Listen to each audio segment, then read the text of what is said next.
Yan guys, magandang hapon guys. Tingnan mo guys, oh, ang laki ng ubi guys na nahukay ko guys. Yan guys, oh.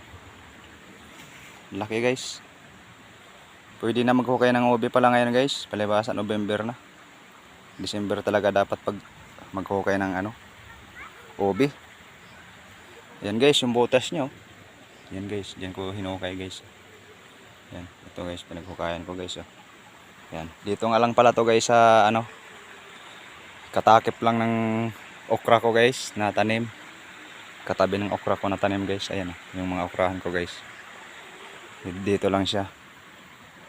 Tanim ko rin to guys, itong mga ubi na to. Yan guys, malaki laki na guys, oh.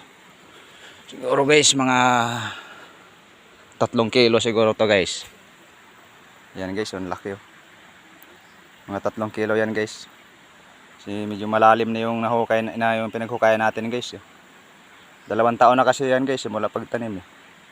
Okay guys, update ko na lang kayo uli mamaya at maghukay pa ako ng iba. Sige.